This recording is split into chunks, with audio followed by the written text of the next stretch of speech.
Okay. Yeah. Thank you very much for inviting me, and it's a great pleasure to talk about my my last previous work, and it's a joint work with Zhangfang Lin. I also want to thank Kono, Masaki, Nobo, and Danny Ruberman and John Etner for teaching me exciting stuff related to this work. So, so let's start. So, an important principle in four-dimension topology, as discovered by Wall in 1960s, was for oriented for manifolds, exotic behavior vanishes after sufficient Riemann stabilization. That is connected sum with S2 cross S2. And here by exotic, I mean those behavior which is trivial under topological operation, but non-trivial under smooth operation. So since then, since it's a fundamental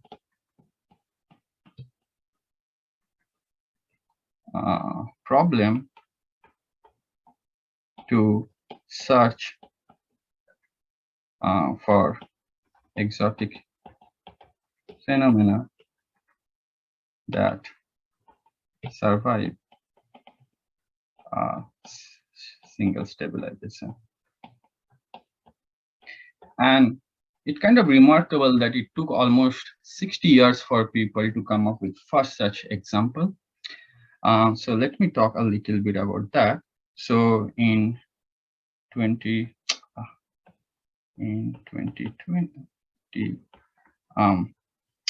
so Baroglia, Kono, and Kronheimer,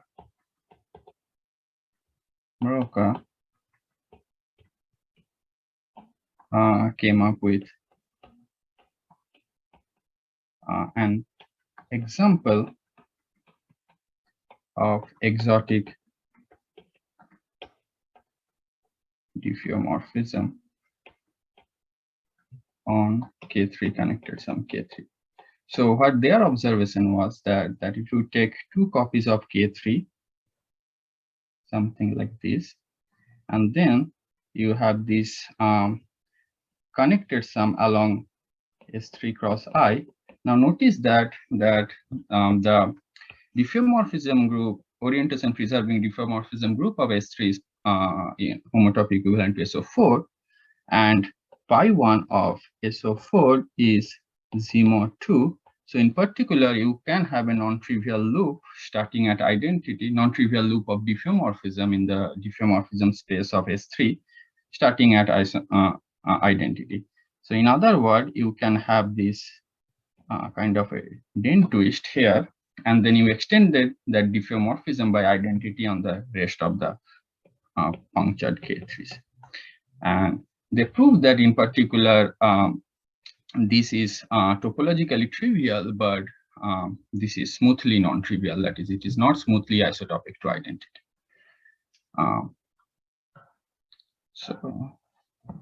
And later,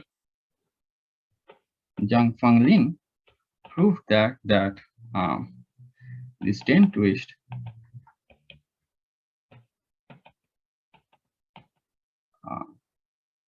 delta on, so we call it delta on K3 connected sum K3 remains exotic even after a single stabilization. That is connected sum, that is in K3 connected sum K3 connected sum S2. So this is the first example, which exotic example which survives the single stabilization. So now we'll talk about exotic surfaces. So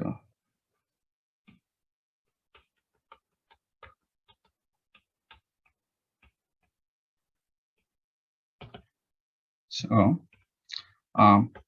so a pair of compact surface sigma comma sigma prime in 4 manifold X with boundary sigma equal to boundary sigma prime in boundary of X are called exotic if there exists a topological isotopy of X relative on boundary that takes sigma to sigma prime, but not smoothly. So various method has been used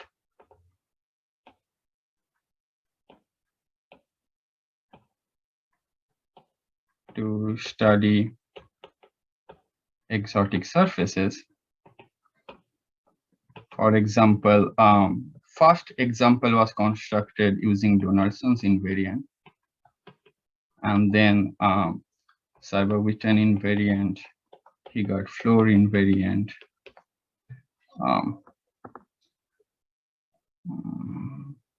and then later symplectic and contact geometry also been used.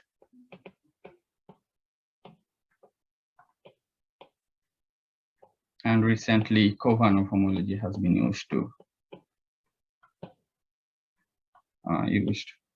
detect such exotic surfaces.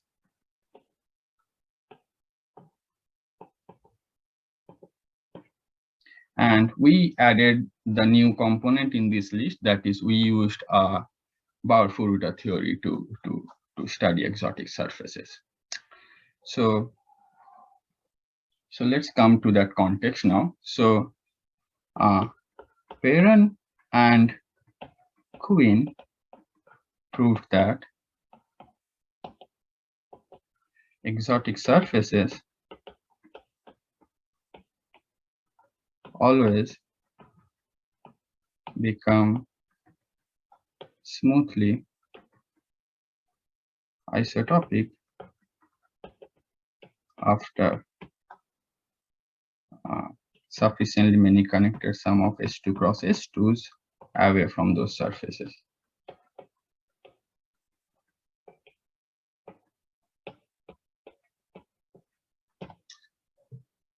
So then now it is an interesting open question in this context of exotic surface, that whether a single stabilization is enough or not.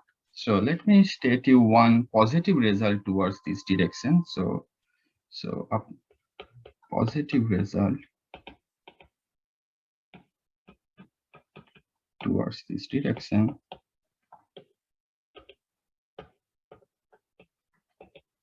so this result is recently proven by Oakley, Kim, Ruberman,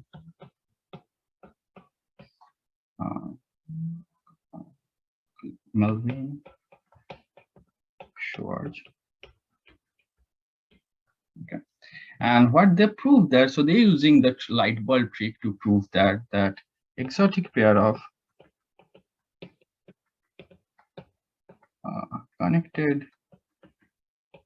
surfaces in non-characteristic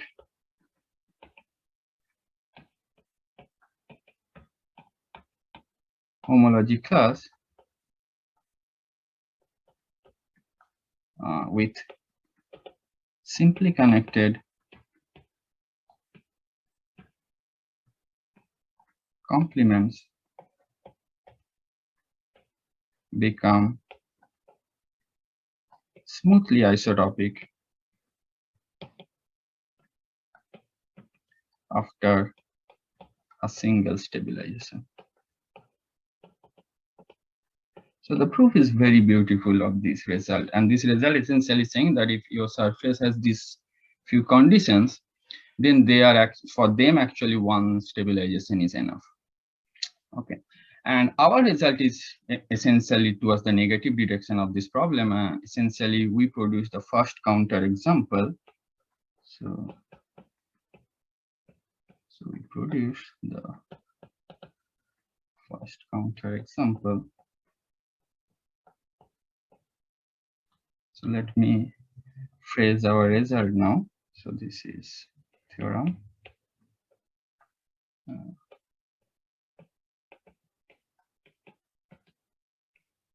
So there exists a link L in S3. Now we can consider S3 as a boundary of punctured K3. So this circle on top of X means we are considering is puncture. So there is a link L in S3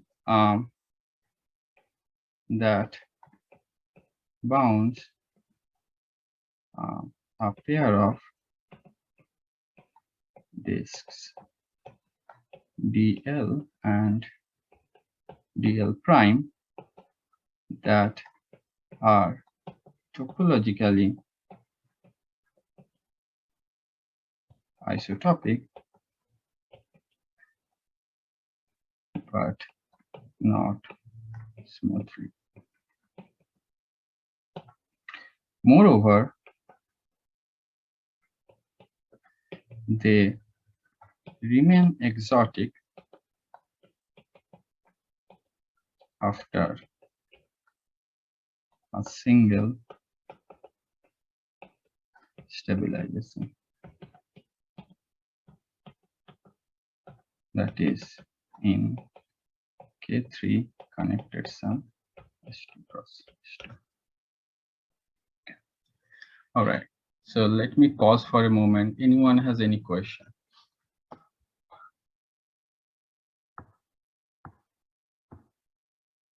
Okay. Sorry, so it's not. Yeah, it's a puncture. Go ahead, shouldn't you?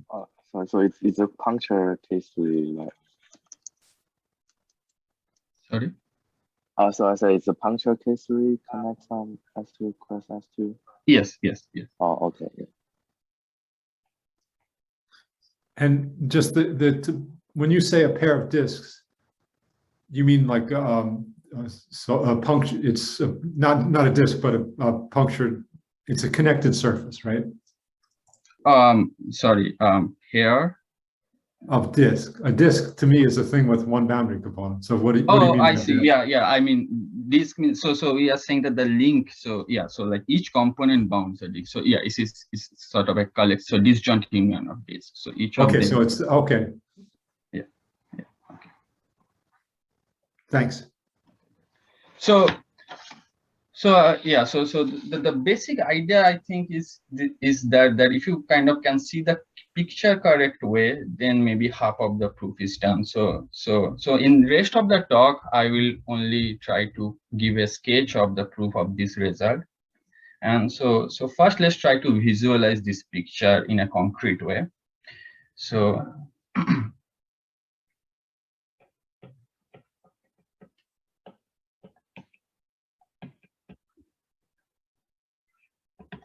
okay. So one way of constructing K3 is like start with a 0 handle and then attach bunch of 2 handles, then cap it off with a 4 handle, right? And similarly, then if we consider a punctured K3, then we can think of this way. We start with S3 cross I. Then on top we attach a bunch of 2 handles, and such that the top boundary become again S3 in this cobordism, and then we cap it off with a 4 ball. Okay. So we can kind of, so the link you can see as kind of the attaching sphere of these 2 handles on this boundary S3. Okay. So let's just consider one disk here. Now notice that, so as I described earlier, that we can always construct Dehn twist whenever we have S3 cross I.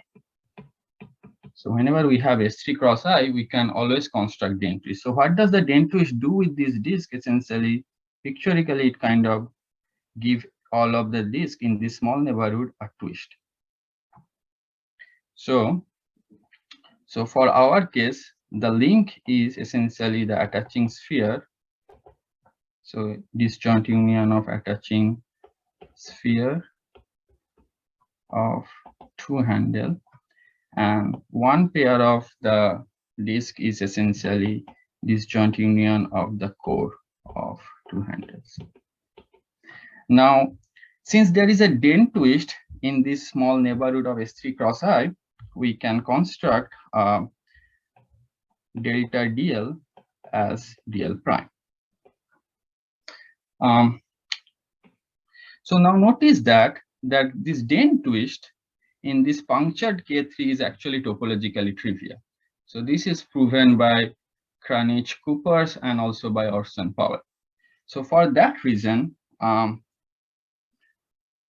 so dl and dl prime are topologically isotopic relative to the boundary.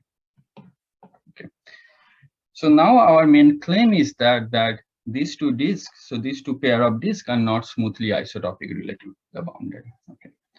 So we'll prove this by contradiction. So let's assume that. So let's assume that dl and dl prime are smoothly isotopic relative to boundary.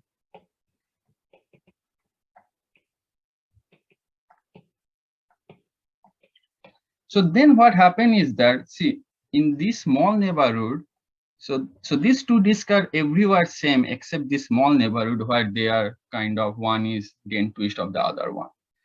So in other words, if we know that they are smoothly isotopic, then in the small neighborhood, I can retrieve dl and dl prime by using some kind of inverse isotopy. In other words, what I'm trying to say is this following, that if they are smoothly isotopic, that implies that up to isotopy, delta is fixing dl union the boundary S3. Okay. Now notice that dl is a disk. So each component of dl is disk. So in other words, a neighborhood of this disk is nothing but a disk bundle over D2. Since everything is contractible here, so it is essentially D2 cross D2. Okay. So up to isotopy, we can assume now that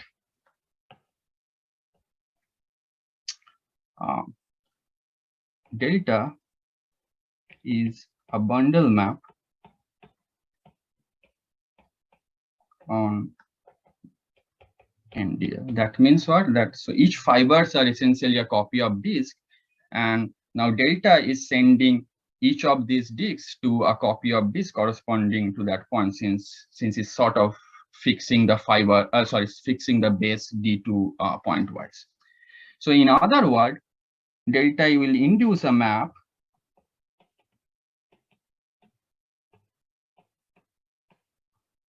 from the fiber D2 to the space of, this is the base D2 to the space of diff plus D2.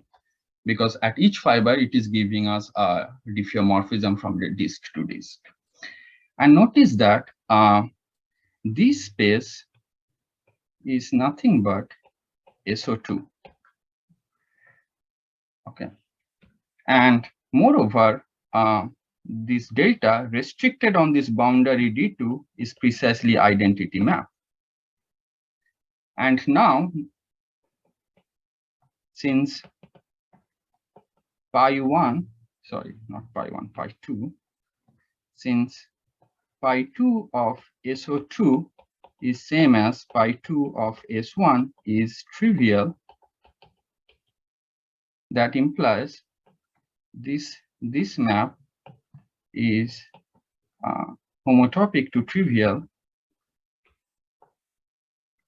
homotopic to identity, or in other words, that implies that on a neighborhood of DL, delta is isotopic to identity.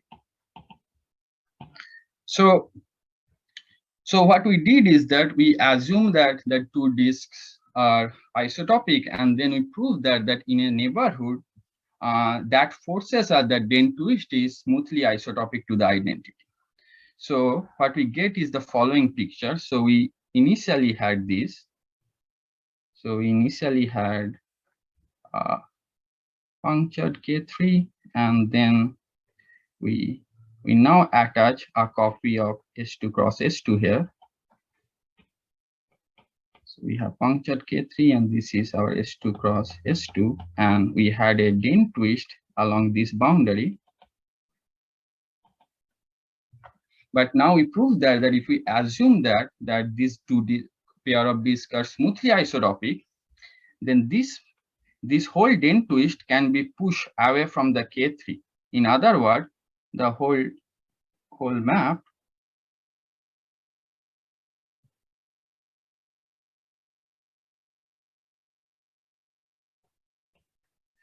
can be now pushed to this part. So the delta connected some identity now become identity connected some diffeomorphism. So notice that we do not actually know what kind of diffeomorphism this map will induce in this part, but we know for a fact that we'll have some diffeomorphism F, and moreover, F star is nothing but identity on homology of S2 cross S2. Okay. So to get a concrete closed manifold picture, we can connected another copy of K3 here. Similarly, connected another copy of K3 here, and this essentially saying that the den twist along K3 connected some K3, connected some identity on S2 cross S2, in particular now become isotopic to identity on K3 connected some K3, connected some diffeomorphism which acting trivially on S2 cross S2, homology of S2 cross S2. So in other words, if we can prove that this den twist on K3 neck of the K3 connected some K3 connected some identity on S2 cross S2 is not smoothly isotopic to any map of the form identity on K3 connected some K3 connected some F, then we are done. That implies then that those two, so that implies essentially that this assumption is false. This assumption is false. In other words, then DL and DL prime are in particular exotic in K3 connected some S2 cross S2. So in other words, we converted the exotic disk problem to now a problem of studying exotic diffeomorphisms. So is there any question? Okay, so now in rest of the talk, we'll try to understand this kind of diffeomorphism by using some kind of Bauer-Furuta theory. So before moving forward, let me recall some fact about Bauer-Furuta. So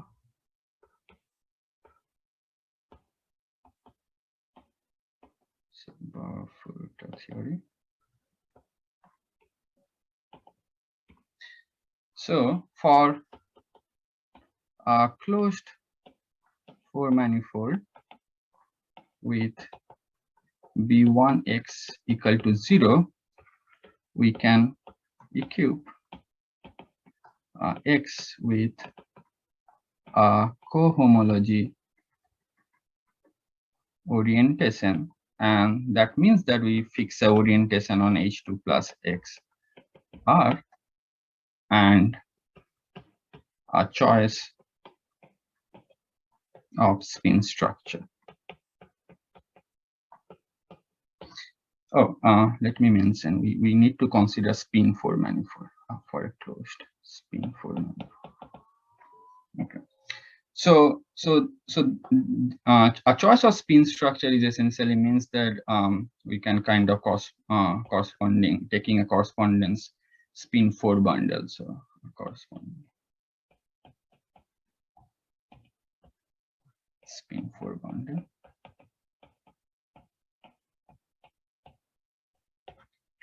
Okay. Now, if we have a diffeomorphism F star, which is acting trivially on homology H star, then we can define a mapping cone TF is nothing but x cross 0, 1, and then we glue x comma 0 with x comma fx.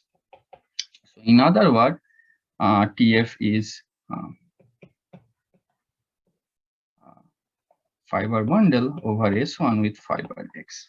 Okay, and since we have a spin 4 bundle, so we in particular now lift the F into a spin bundle isomorphism. In other words, we take F tilde from P to P as a bundle automorphism,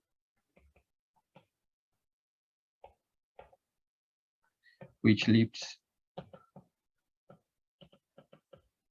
F. So here is a small thing one should notice, that such lift is not canonical. In other words, there actually exist two lifts. There exist two such lifts. So for the purpose, we fix one of the lift. So we fix one lift, and that gives us a family spin C structure.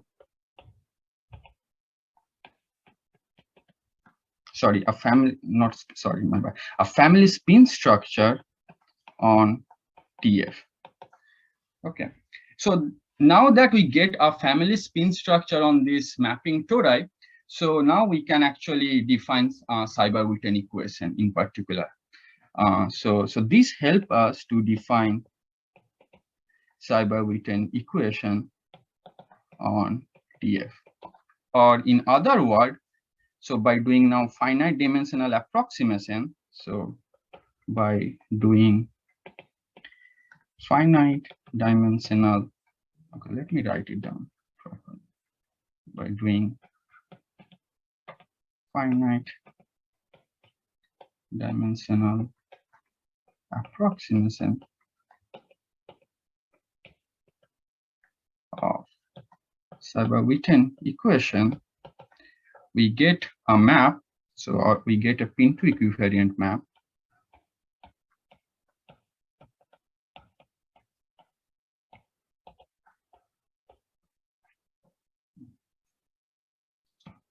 S plus S1 plus. Okay, so let me use this notation. So if V is a vector space, then by SV I mean 1-point compactification of the vector space V, or in other words, this is same as V union point infinity. So S1 plus means a circle and a disjoint point, this wedge Sm prime minus sigma over 16 H. So H is corresponding to the 4-dimensional pin2 representation, where the pin2 acting on H by left multiplication, and plus n prime r tilde, and r tilde is corresponding to the 1-dimensional pin2 representation, where one of the circle, the identity component circle on pin2 acting trivially on r, and the other component of the circle acting by -1. So from here to S prime H V2 plus R tilde. So we get such a map. Okay, but so our goal is to see this map as an element of the Anubhav. So what I missed something. What was the S1F, the very first term in the smash product? No, this is not F. This is plus. Sorry, S1 plus. That means a circle and a point. So essentially, if you restrict this map on the point, that kind of give you the usual Seiberg-Witten or Bauer-Furuta, and this circle component is coming from this circle. Essentially, we have this. So essentially, we have this map actually from U to V, and then we take their 1-point compactification, and that for that reason the circle component with the trivialization corresponding to U kind of give rise to this S1 plus component here. Okay, thanks. Yeah, so this is a little technical thing. Okay, so what I try to say is that now the main point is that the left hand side, this is not a sphere, and we want to see this map as an element of stable homotopy group. So we want to have a map from a sphere to sphere in some sense. Okay, so one thing we can do now is doing this trick. So we can actually embed a circle, think of as a unit sphere in R2. So this notation means it's a unit sphere in the vector space. And then we can take 1-point compactification of R2, and then we can do Thom-Pontryagin collapsing map. So if we consider now C0 from S2R to S1 wedge S2R plus. So this is essentially the pictorially thing is this. So we have this sphere. Sorry, it just the notation is confusing. What do you mean by S of 2R? So S of 2. So this notation means unit sphere in R2. Yeah, Why sorry. aren't you calling it S of R2 then? I just don't understand the two. So yeah, so we are using these two notation actually. So S of R2 essentially we are saying by 1-point compactification of R2, and this notation we are using as a sphere, like a sphere inside the space. Okay. So yeah, so it's a little, so yeah, so that's, so by our notation, this is essentially S1. So the pictorial thing is this, that the code is essentially the unit sphere in S2, and then we kind of consider the Thom-Pontryagin collapsing map. That is, we're taking this small neighborhood of this circle and then collapsing everything in the complement to a single point, and that giving us this map now C0 from S2R to S1 wedge S plus R2. So in other words, we can now modify this map in a following way. So let's use another color. So now we have a map from S2R to S1 wedge S2R. So this is a circle, right, as we denoted. So I can just consider. Sorry, I'm still puzzling through your notation. Okay. So you had S of 2R was your notation for the unit sphere. So, I get that. Yeah. So on the next line, what is S with the superscript 2R? So this is yeah, sorry, my bad. So this is no, on the line in black. Here. I don't understand. There's this two one? things. Yeah, what does that mean? Oh. So this is, yeah, this is 1-point compactification. Oh, okay. All right. So you're going to take, all right. Of R2. Yeah, my bad. Yeah. So we are not exactly, yeah. So I just write it as 2R. And then the other one, on the next line, it's just add a point. Yeah, and this one is the unit sphere in R2. So this one is unit. But then the plus means add a point. Yeah, and the plus means add a point, precisely. So this is unit sphere in R2. Yeah, sorry for the bad notation. Okay.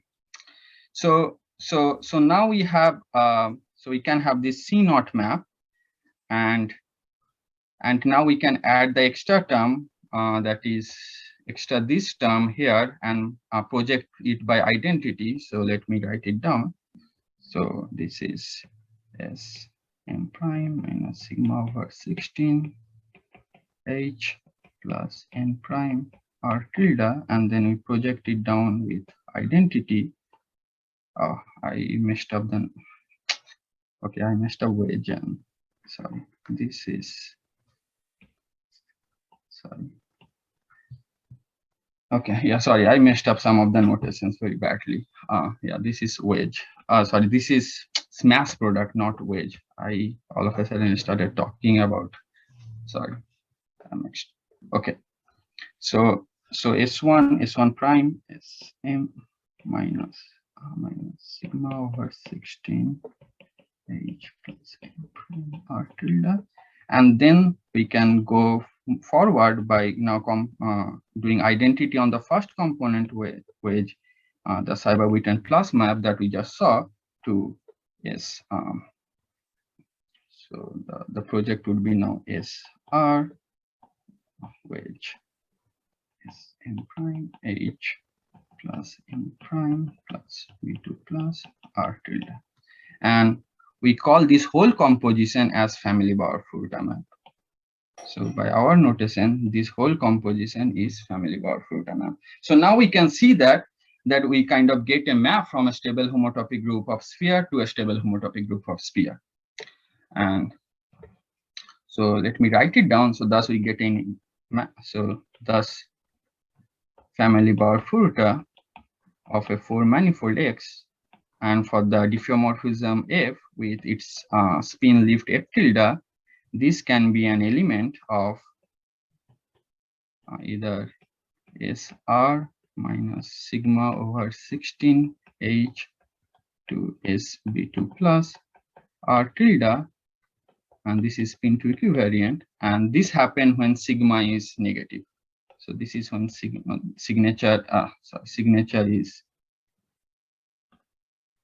negative, and it's an element of SR, S bit B2 plus R tilde plus sigma over 16 H when into. So this is happening when sigma is bigger than 0. Okay, but as I mentioned, that there is this small ambiguity, right? That we do not have a canonical lift of a map in the spin bundle, and so that's the reason there are two choices of spin lift. So in order to now get an invariant for a diffeomorphism, so the invariant of diffeomorphism F would be an unordered pair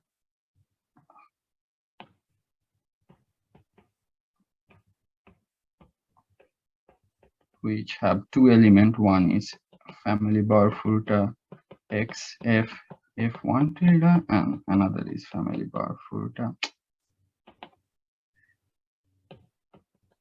XF F2 tilde. So since we do not have any canonical lift of F in the spin bundle. So okay. So, okay. Can I get you to just scroll up a little bit? I want to just check back to the, sure. So just to there. So just checking my understanding, when you take S1 wedge S plus 2R, is that the same thing as taking a two-sphere and identifying two antipodal points?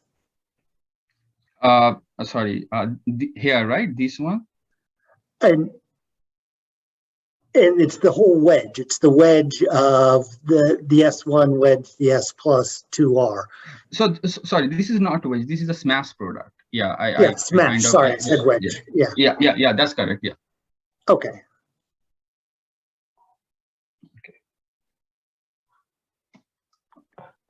Okay. So that's how we get this diffeomorphism invariant now, which is an unordered tuple of these two elements. Okay, sorry for so this is a little technical part of this paper, and one need to understand these two elements nicely in order to proceed forward. So now let's come back to the proof again. So let's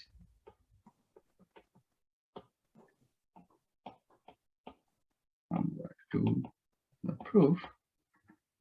So our objective is to now distinguish delta K3 connected sum K3 identity S2 cross S2 to identity K3 connected sum K3 connected some map F, like some diffeomorphism F on S2 cross S2, which is identity on the homology. Okay, so let me first of all tell you what Zhang Feng proved in the earlier paper. So Zhang Feng proves that the family Bauer-Furuta for delta K3 connected sum K3 connected some identity, and if you take any lift, this is always non-trivial. So this is what Zhang Feng proved in his previous lecture. So in some sense, if we can prove that the family Bauer-Furuta corresponding to this element is some sense trivial, then we are done, because corresponding to this element, the two unordered pair is both non-trivial. So in particular for this, if we even can prove that one of them is trivial, then we know that these two things cannot be same as a set. So now the goal is to prove that at least for one lift this is trivial. So now we are considering the identity lift corresponding to this element. So now we are considering this family Bauer-Furuta of K3 connected sum K3 connected sum S2 cross S2 and identity connected sum F, and then we are considering the lift which is corresponding to the identity component on the spin bundle. Okay, so then first of all we can now use the connected sum formula here. So there is a nice connected sum formula.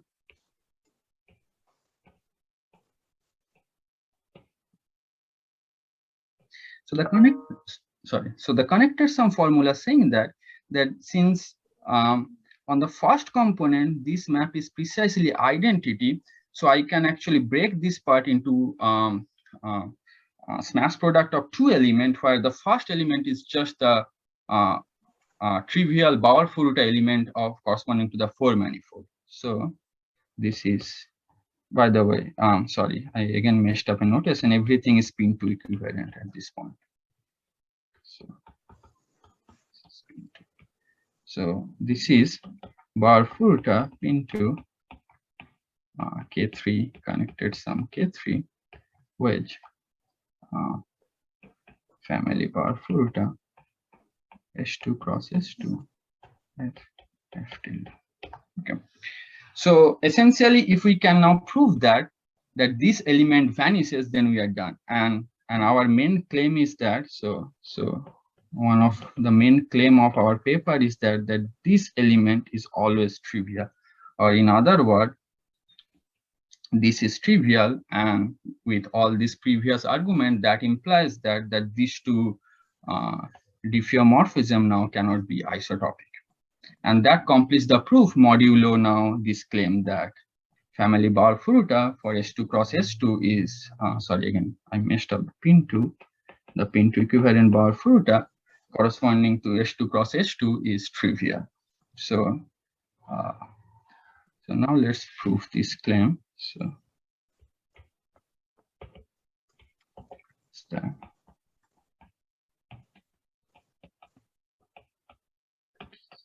and this part will be a little bit technical now. So now notice that from our previous discussion, family Bauer-Furuta, pin 2 equivalent family Bauer-Furuta for S2 cross S2 will be lying in this case. So the signature is 0.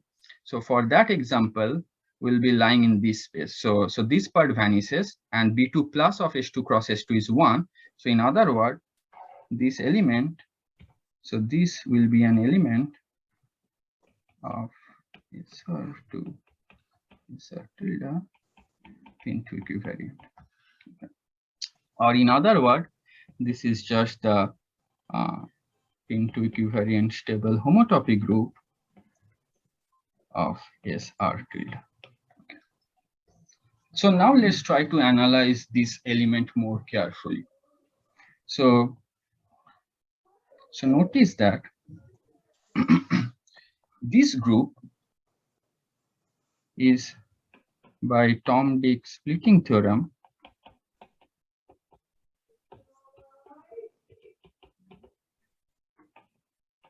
isomorphic to this following group. So let me write down it correctly.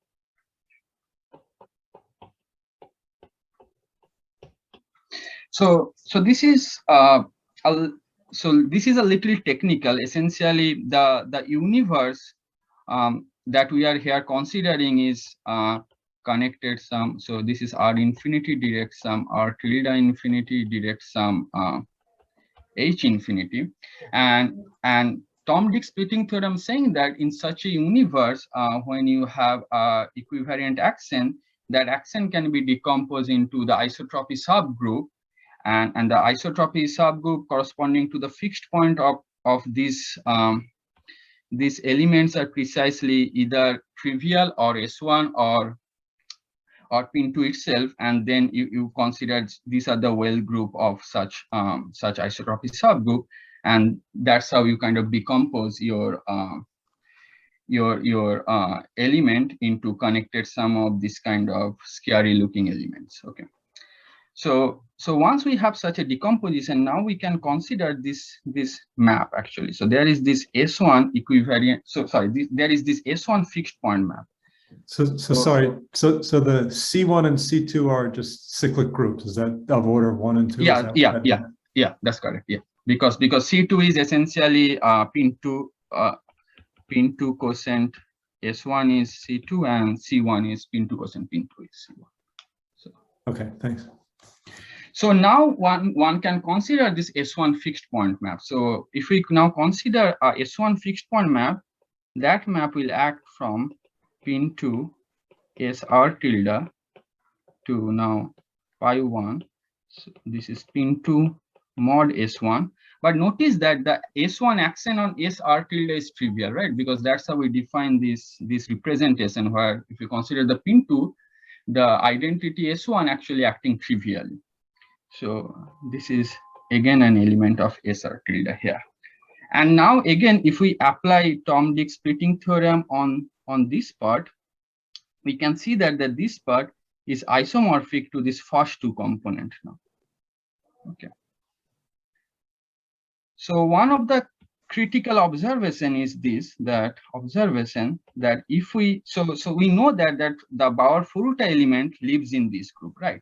So one of the critical observation is that under this S1 fixed point map, the family Bauer-Furuta element is actually trivial. In other words, the family Bauer-Furuta element actually lies in the kernel of this element. So let me just give you a technical reason why such a thing is true. So since we are considering the S1 fixed point map, in Seiberg-Witten perspective, this is essentially the gauge group action. Now the fixed point of the gauge groups are precisely the reducible solutions, and since by assumption we assume that F star is acting trivially, so the Hodge theories essentially imply that the Seiberg-Witten equation on the reducible solutions are nothing but the inclusion maps. So in particular, we'll have a map from so where we define this. So here, so we have a now map from the two-dimensional sphere here to a one-dimensional sphere, and we know that such a map is always homotopic to null homotopy.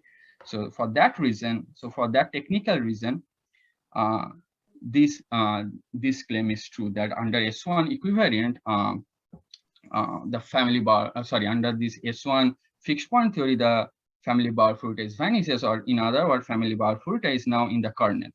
But now notice that here the analysis is saying that pi1 of SR tilde is the whole group, and this second element is essentially the first two component here. So in other words, the kernel is precisely this group. So the kernel is essentially pi1 pin2 e pin2 plus which is r tilde. Okay. So now notice that pin2 is actually acting on e pin2 plus by freely, except that the point of infinity is fixed. So the pin2 action here is free away from the base point. So for that reason, now we can convert this pin2 equivalent group to an stable homotopy non-equivalent group by using Adams' theorem. So Adams' theorem or Adams' isomorphism imply that this is same as, so SR tilde is essentially now adjoint representation of pin2 where e pin2 plus which is r tilde. Okay. Okay, so now essentially we have this. So it's 2r tilde wedge e pin2 plus. But actually we know explicit description of this space. So this space is essentially Thom space of 2 psi, where psi is actually so the psi is, so this is actually a tautological line bundle over B pin2 associate to the universal principal bundle of the representation R tilde. And moreover, if we now take this Thom space 2 psi, and if we now look at the CW decomposition, since this is Thom 2 psi, that means we have our, let's say R2 actually here. This is 2 psi. So in other words, in the CW decomposition, you can see that all the cell decomposition. So what I'm trying to say is that now since this is a R2 bundle in some sense, so in the CW decomposition, the decompositions are essentially all the decomposition with infinity point, that is the base point, and then there is all the K cells now become K plus 2 cells. Or in other words, here there is no one cell left. So there is no one cell. And that's the key point, because now notice that we are here considering the stable homotopy group of so pi1, that is the first stable homotopy group. And since there is no one cell, that means that this group is precisely trivial, or in other sense, the family Bauer-Furuta. So this observation forcing us that this element is precisely trivial, and that completes the claim here. Okay. So yeah, so this last part is a little technical with tons of algebraic topology. But let me say one more thing now, that how Smale conjecture come to this picture. So sorry, can I just to kind of, before you, just to kind of summarize in some sense, that so what you used about the S2 cross S2 was just simply it's that the bit signature and Betty numbers, right? Yes, that somehow exactly. that because you needed to be able to write down Mm-hmm. that it was in these specific groups, and then you can do this Mm-hmm. analysis and say, well, okay, it lies in the kernel of this part projection, and in the other group is just simply 0. Yes, that's correct. Okay, thanks. Yeah, so that's the reason we even have a more general result, which is only depend on the signature and the all that characteristic. In the paper towards the end, we have a more general result, which holds for a much bigger class of spin 4 manifold. So for the computation of S2 cross S2, essentially, as pointed out by Danny, that we just needed the fact that the signature and the B2 plus. So if we come back to this computation now, this part, sorry. So this part is coming from the fact that B2 plus equal to 1. So now if we just consider S4, then B2 plus vanishes. So in other words, this one S2 R tilde kind of vanishes from this computation. So if you now follow the same computation here, towards the end, the only difference is that this extra R tilde will no longer be there. Okay. So in other words, so for fourth sphere, the family Bauer-Furuta will be an element of pi1 stable homotopy of S R tilde wedge E plus. And this is nothing but the Thom space psi. And notice that the three skeleton, so as I said, that we know a very good description of this space, and in other words, the three skeleton of this space is precisely RP3. So in other words, pi1 is equal to Z mod 2. So as we said, that we believe that this could be a game changer in a sense that, so the same algebraic topological calculation actually saying that family Bauer-Furuta, S1 equivalent family Bauer-Furuta for S4 is trivial with diffeomorphism, and similarly non-equivariant Bauer-Furuta for S4 is trivial, but our computation cannot now guarantee that the same is occur for pin2 equivariant. So this part we don't know. So in theory, if we can now find a diffeomorphism such that the corresponding element is precisely the non-trivial element in this group, then we are done, because that implies that this diffeomorphism is no longer isotopic to identity, or in other words, that will giving us the counter example of this long-standing open part of Snell's conjecture. So I'll finish my talk by stating this. So Snell conjecture is that if F is orientation preserving diffeomorphism of S4, then F is smoothly isotopic to S4. Okay, and this is a good time to stop, and I'm happy to answer questions.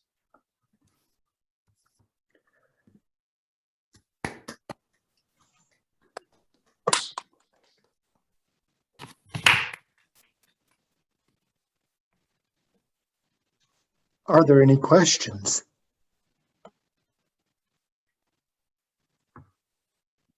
So I have a question about the business of the two lifts of this of the spin. So you have this F, and then you have. So I guess you have you show there's one lift, and then the other one. I assume you're just composing that with just sort of the essentially multiplication by -1 in the spin bundle.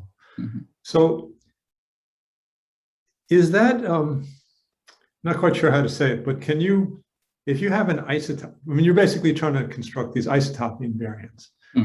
So if you have an isotopy and you pick one of those lifts, is there some sort of general, covering homotopy argument that says that you can kind of carry that along? So in some of the cases, there is a nice isomorphism exist between two lifts. In those cases, maybe yes, but in general, we do not know how to deal with this ambiguity, and that's the reason. So even if you have you have an isotopy, and you're somehow carrying you have a sort of one parameter family of lifts, Yeah. And then somehow it can, in principle, turn into the other lift. Yeah, it could possible. Yeah, so here is a bad example I could kind of give you is, for example, let's say you have K3 one side, and you have H2 cross H2 on one side. You can now consider a Dehn twist here. the thing is that this den twist actually trivializes in S2 cross S2, right? So in particular, in theory, this whole thing is identity, isotopic to identity. So this whole map is isotopic to identity. But for one lift, so there is two lift now we can think of a trivial here and a twisting here, or a twisting here and a trivial here. So for this lift, the family Bauer-Furuta is trivial. But for this lift, sorry, again, I always forget to add pin 2. But for this lift, the family pin 2 Bauer invariant is actually non-trivial. So I guess I don't see how you can, so those, you can patch those to, how do those patch to, is that's, I'm a little puzzled. Maybe I just need to think a little, because of the Dane twist, you're saying you can patch those together. Is that what you mean? Yeah, like, so this is like, these are the two lift of the identity map. So what I'm trying to say is that these are the two lifts, two spin lift, actually spin lift of identity on K3 connected sum S2 cross S2. And as I said, that this ambiguity arrives. So for one lift, so one lift where identity one component and another is this involution on the spin, since the well, I see. The point is somehow this element, this non-trivial element of pi1 of diff of S3, yeah, lifts to it lifts to spin 4, but as a path, but then it goes from essentially identity to exactly. So yeah. So that's why you can patch those together. Okay. Yeah. All right. Yeah. Oh, I see. So that could definitely be a problem. Yeah. So this is like a very crucial point of dealing with this whole invariant, is that we do not have this canonical choice. So it's essentially an unordered pair of two element. And but the good point is that Zhangfang already showed in his computation in the previous paper that for both the lifts, we know that elements are non-trivial. And in our case, we showed that for this one clever lift, we can actually convert everything to be trivial. So that's how, like, we know at least one of the element is 0, and on the other side, both the elements are non-zero. So these two set cannot be the same, or in other words, then these two diffeomorphism cannot be isotopic. Oh, thanks.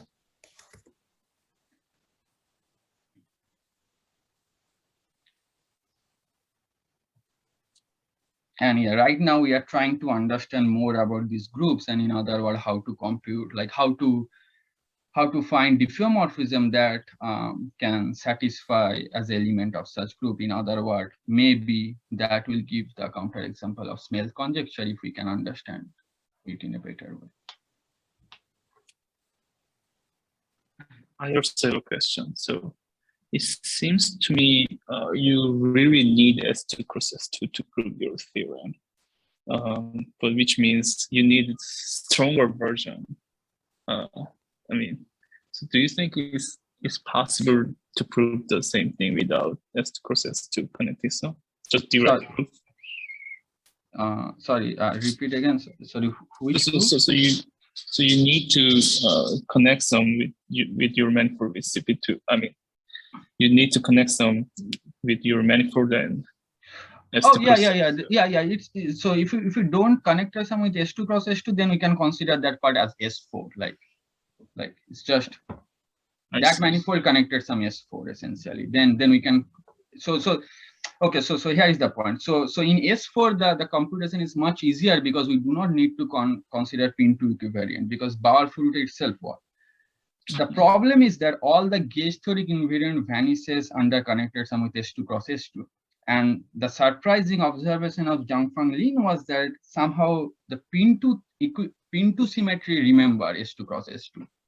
And so for that reason, we have to go through this whole complicated set, like we have to build this whole complicated set of algebraic topological tool to deal with this S2 cross S2 component. But if we don't consider S2 cross S2, maybe we have much better explanation of things. But then we cannot say about stabilizations anymore. Thank you. So yeah, so our goal is essentially to understand some exotic behavior which survive stabilizations, and so far this is the only tool we know which actually behaves like which can tell or which can differentiate. So here is a good question. So we do not know whether Watanabe's construction can actually say something about S2 cross S2 or not. So Watanabe, so he discovered some extremely nice techniques which by what he disproves Snell's conjecture by showing that this higher homotopy element vanishes. Higher homotopy in higher homotopy there is no injection between this SO5 to diff S4. And he built up this nice set of tools. We do not, so the thing is that we do not know if those tools actually work in the setup of pi naught, or if those tools actually works, like you can come up with some invariant from out of those tools, which also like say something nice about the space of like the connectivity of the space of the diffeomorphism. So that's one thing. But what we recently observed, so we are still writing, so we recently actually observed that if none of the gauge theory actually can even detect Watanabe's element. In other words, if we apply gauge theoretic invariant in the Watanabe's example, most probably those example like those invariant vanishes. So yeah, so in other words, Watanabe has something which is sort of beyond gauge theoretic realm. In other words, he has some very powerful tool which gauge theory which is sort of like beyond the scope of gauge theory. So it's very interesting to understand his tool and try to come up with some better invariant in future.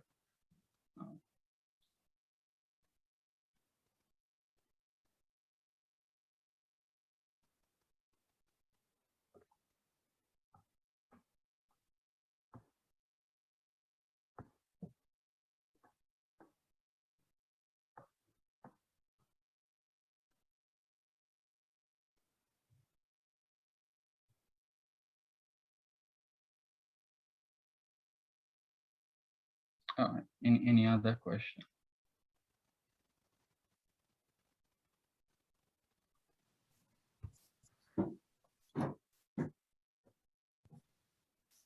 If there are no other questions, we should thank Anubhav again.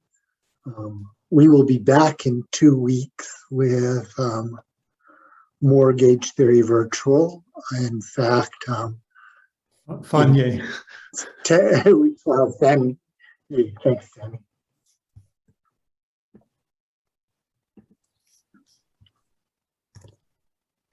Yeah, thanks everybody for coming. Thanks, Anubhav. Really nice talk.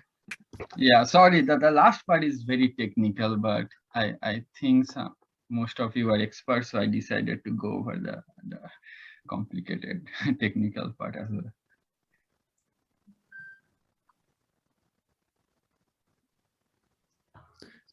So, well, maybe some other time. Anyway, that's very interesting. Thanks again. Mm-hmm.